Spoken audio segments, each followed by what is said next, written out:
Hello and welcome to this new video here on ComputerCatGaming, and today I thought it'd be fun to install Windows 98 on an old Dell Dimension 2400. Yeah, the very same computer I've already made 2 videos about. But it's an interesting box since it's so common, which gives it quite the more reasons to make videos about it. So a lot of other people can do fun stuff with their own Dells they have lying around. So, well, back to the topic. This low-end XP designed machine from Dell will soon find a different life as a Windows 98 machine, and I do know that Windows XP is a great OS and all, but it's always fun to try something different than what the machine was intended for. And Windows XP is an NT based OS, while Windows 98 runs upon DOS, which gives it backwards compatibility to DOS, but let's not get stuck on that. Here is how to install and get Windows 98 2nd edition running on the Dell Dimension 2400. So in order to get it fully functioning, we'll need 1. A fully working Dell Dimension 2400, of course. 2. A writable CD, and of course a computer with a read-write CD drive, so we can put the drivers onto the Dell Dimension. And 3.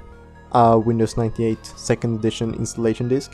This probably works with older OSs in the 9X series, but I can confirm it works completely with Windows 98 2nd edition.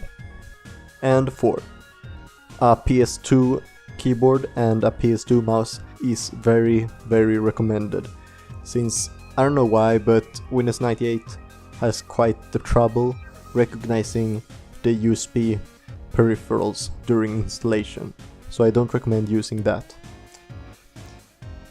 So about drivers, I have them in the top of the description, either as an ISO CD image or as individual files in a zip file. But simply just get the ISO image and burn it to an empty CD using Windows built-in burning tool or something equivalent that can do the same thing. Then after that is done, the data on the CD should look something like this. Next step is to install Windows 98, and what you should do first is to format the hard drive so it can be used with Windows 98. So put in the Windows 98 CD and boot from it by selecting it from the menu that should show up if you tap F12 when the Dell logo shows up after you powered on the PC.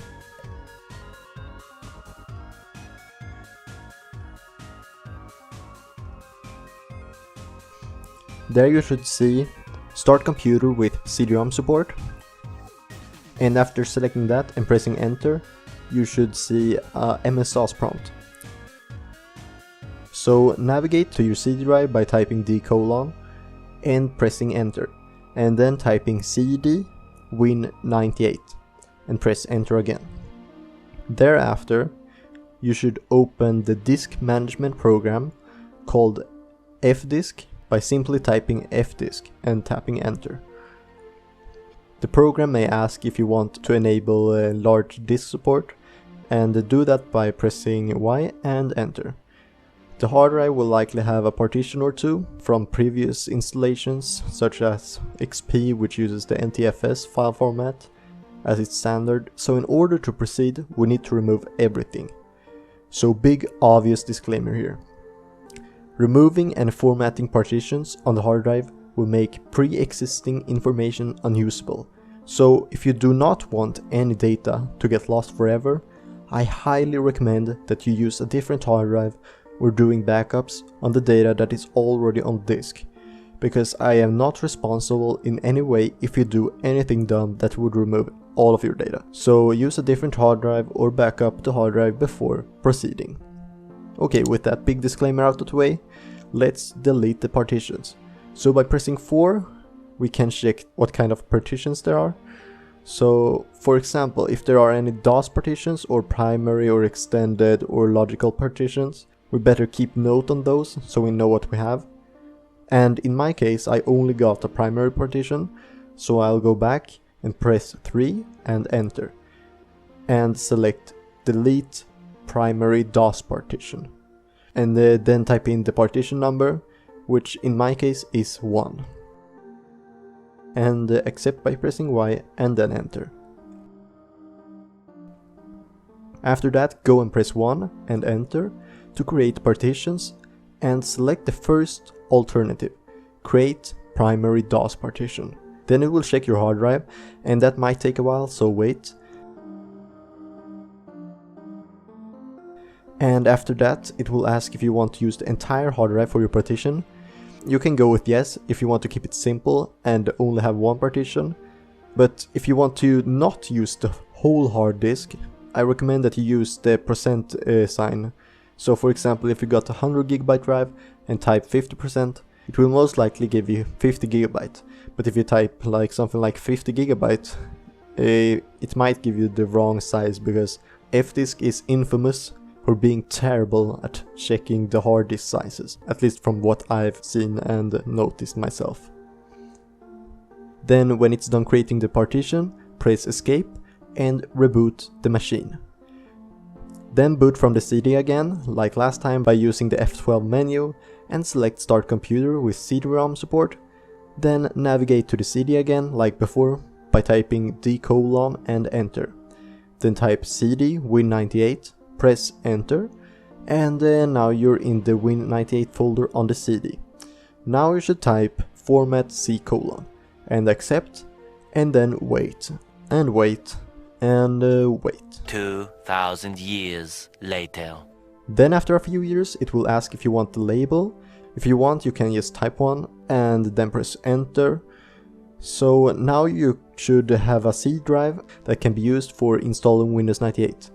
So now inside the Win98 directory of the CD, type setup/p *I. Then press enter to start, and then enter again for scan disk to check the disk. Also, the reason why we need the /p *I is because it allows us to install the graphics drivers later, because this little trick disables the ACHI functionalities in Windows 98, which we don't want, since it doesn't work well with this computer and just causes driver conflicts. Now we should end up in the installation process, and here we simply follow the installation and let it do its job.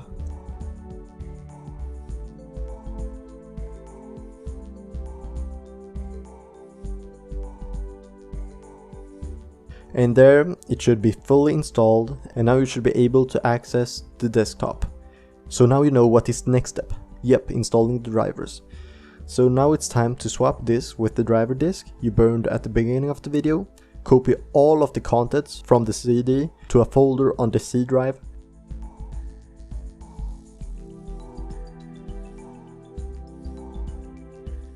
and when that is done, you can put back the Windows 98 installation disk into your disk drive, since after installing some of the drivers, it will ask for you to put in the Windows 98 CD, so it's better to just keep it there.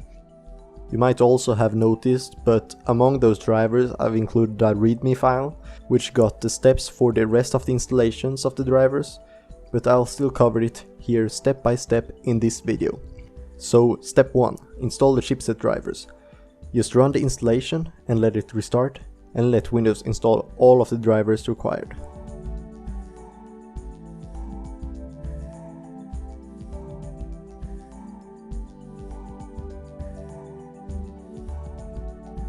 Step 2, install the USB drivers. I included the NUSB version 20E driver, which seems to be working quite well on this system. So now you can run USB flash drives with your Windows 98 installation. Step 3, install DirectX 9, so audio and graphics devices can function properly. Step 4, now it's time to get some audio. So install the sound drivers and restart. But you will quickly notice that there is still no sound. But fortunately, there is a patch which fixes this, and it's in the sound drivers folder, and it's named 269601 USA 8. So install that, and next time you restart, you should have sound.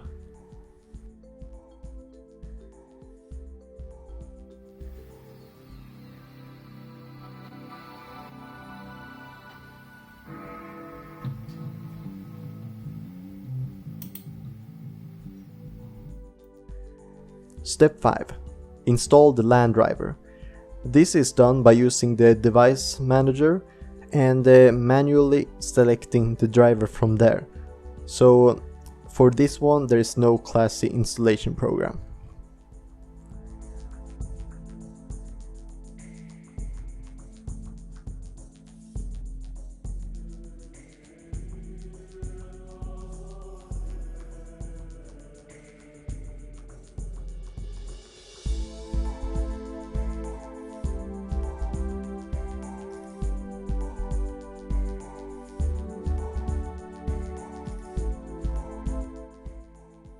Step 6.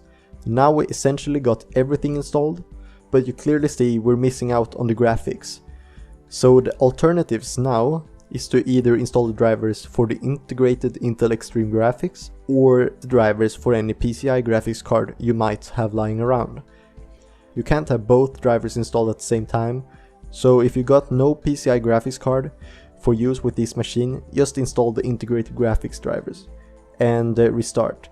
With all that out of the way, you should have successfully transformed your Dell Dimension 2400 into a Windows 98 machine. So I thought it would be kinda fun to try it out. So I recorded some gameplay of a few titles running under Windows 98, and from what I noticed, they all ran somewhat better on Windows 98 than they all did on XP. And remember, this is all on the integrated graphics. So first of all I tried Lego Racers, the first one, and here under Windows 98 I did not get any weird graphical glitches compared to when I tried it on Windows XP, which is very odd indeed, but still, that's great.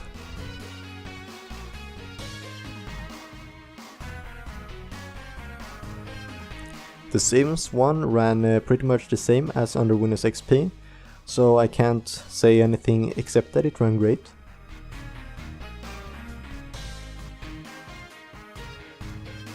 Oh, and remember Fellowship of the Ring from my first video on this computer, back when I tried it under Windows XP? It ran like absolute garbage, with the same Intel integrated graphics, but this time under Windows 98 ran quite well actually, and it didn't look terrible. So I'm starting to wonder if it's so that the graphics driver is better under Windows 98, because from what I've seen from this project is that the integrated graphics has been a lot better this time.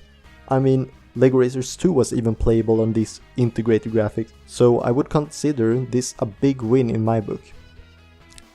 And folks, that was all I had going for this video, and I hope you liked it. And maybe you even got inspired to try this very same thing on your own, but that is all for you to decide.